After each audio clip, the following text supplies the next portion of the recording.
உங்கள் favourite TV ஷோக்களை இனி miss பண்ண தேவையில்லை. ZEE5 இல் முற்றிலும் இலவசமாக காணுங்கள், இங்கேயும் எப்பொழுதும். எனக்கே ஒன்றும் புரியல. துக்கம் நடந்த வீட்டில் 6 மாசத்துக்கு எந்த நல்ல காரியமும் நடக்கக்கூடாது.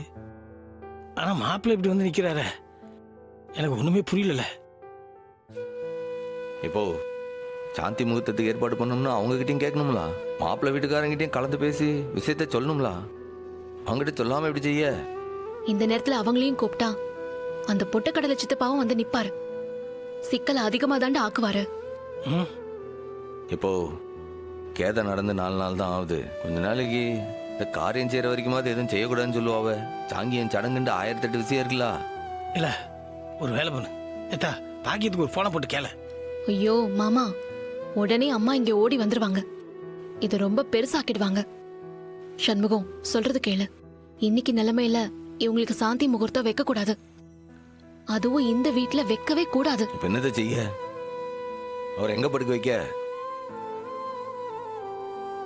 ஏய், ஒண்ணு பண்ணுவோம். அங்க ரூம்ல நீயும் வெங்கடேஷும் படுத்துக்கோங்க. நான் இங்க இவளுங்களோட படுத்துக்கிறேன். ஏத்தா நல்ல யோசனை தா. இல்ல நீ மாப்பிள்ளை படுக்கிறதுக்கு ஏற்பாடு பண்ணு போ. சரிப்பா.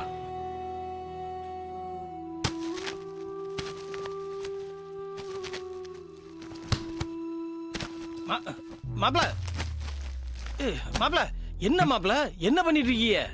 உள்ள கட்டில் இருக்கு, மெத்த இருக்கு, நீங்க அங்க போய் படுங்க போங்க. ஏன் மாமா இங்க படுத்தா என்ன பிரச்சனை? ஒண்ணும் இல்ல, எங்க வீட்டு மாப்பிள்ள நீங்க, உங்களை இங்க படுக்க வைக்க முடியுமா? அங்க கட்டிலுக்கு போங்க, அங்க பேன்லாம் இருக்கு, அங்க போய் படுத்துக்கிடுங்க.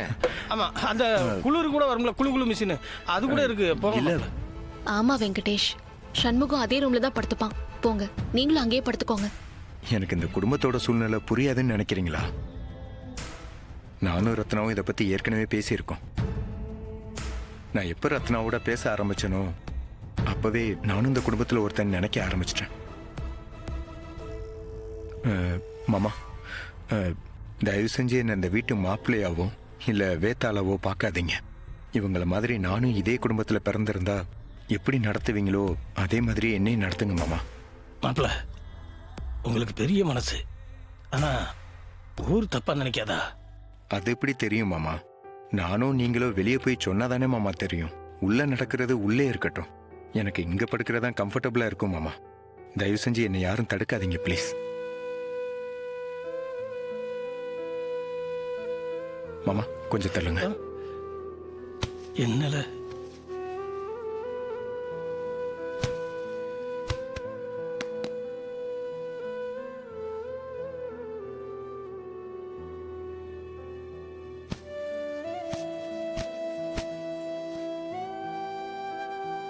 என்ன பாக்குறீங்க?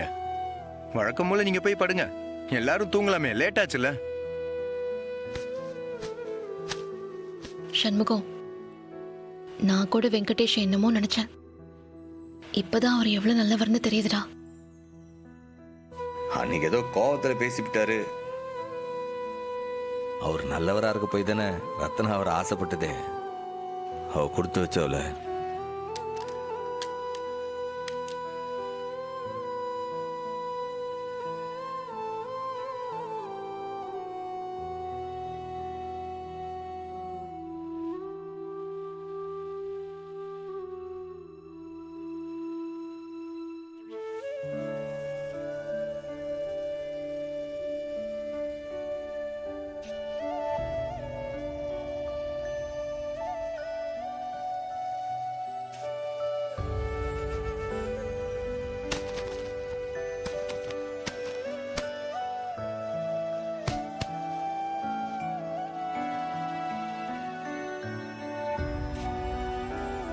கேளே பாண்டி, இங்க வால. என்னம்மா ரூம்ல படுக்கலையா? அங்க பாருல.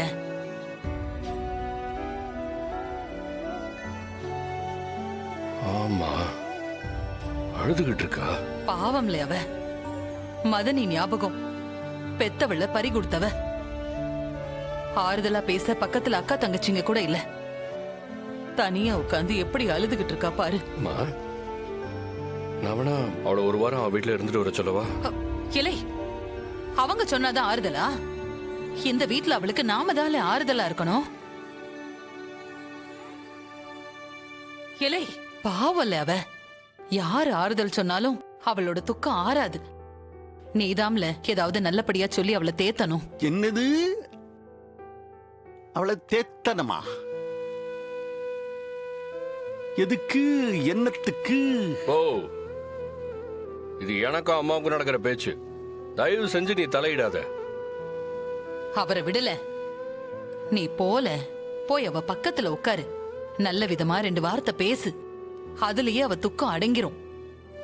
நம்ம கூட நிக்க ஆள் இருக்கு, துக்கத்துல சப்போர்ட் பண்ண ஆள் இருக்குன்னு சொல்லி அவளுக்கு தெரிஞ்சாலே போதும்ல. இல்ல சொல்லிக்கிட்டே இருக்கேன், போ.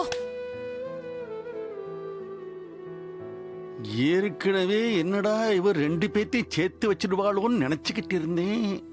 நான் நினைச்ச மாதிரியே இப்படி ஒரு காரணம் சூப்பரா அமைஞ்சிருக்கு இவங்களுக்கு.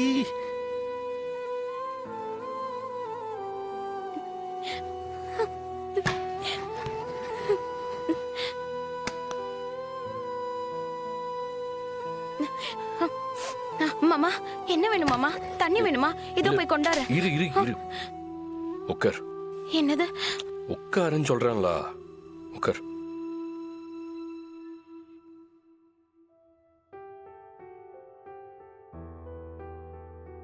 என்ன மாமா, அத்தையோட ஞாபகமா?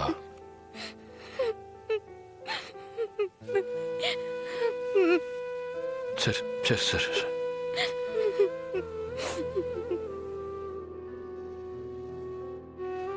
அவங்க இல்லவே இல்லைன்னு நினைச்சுக்கிட்டு இருந்த. திரும்ப வந்தாங்களா இல்லையா? உங்க கூட கொஞ்ச நாள் வாழ்ந்தாங்கல்ல? இசக்கி அவங்க கொடுத்து வச்சது அவ்வளவுதான். அழுதா மட்டும் திரும்பி வந்துருவாங்களா என்ன சொல்லு? அப்படி ஒண்ணு நடக்கும்னா உன் கூட உட்காந்து நானும் அழுக தயாரா இருக்கேன். காயம் பட்டுருச்சுன்னு வையேன், அந்த காயத்தையே நினைச்சுக்கிட்டு இருந்தா நம்ம மனசுதான் வலிக்கும். அதை விட்டுட்டு மத்த வேலையை பார்க்க ஆரம்பிச்சேன்னு வைய, அப்புறம் அந்த வலி கொஞ்சம் கொஞ்சமா மறைஞ்சிரும். அத்தையை நினைச்சுக்கிட்டே இருந்தேன்னு வச்சுக்கோயேன், வாழ்க்கை முழுக்க அழுதுகிட்டே கிடைக்க வேண்டியதுதான். என்ன புரியுதா?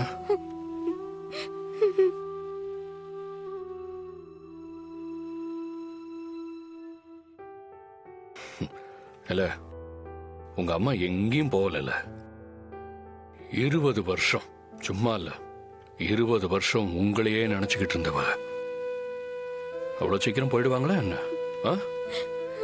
போயிட்டாலே, எங்களை தவிக்க விட்டுட்டு போயிட்டாலே. இல்ல இசக்கி, அவங்க இங்கேயே தான் இருக்கா. அவ ஜீ5 ஆப்பை டவுன்லோட் செய்து அனைத்து எபிசோடுகளையும் இலவசமாக பாருங்க.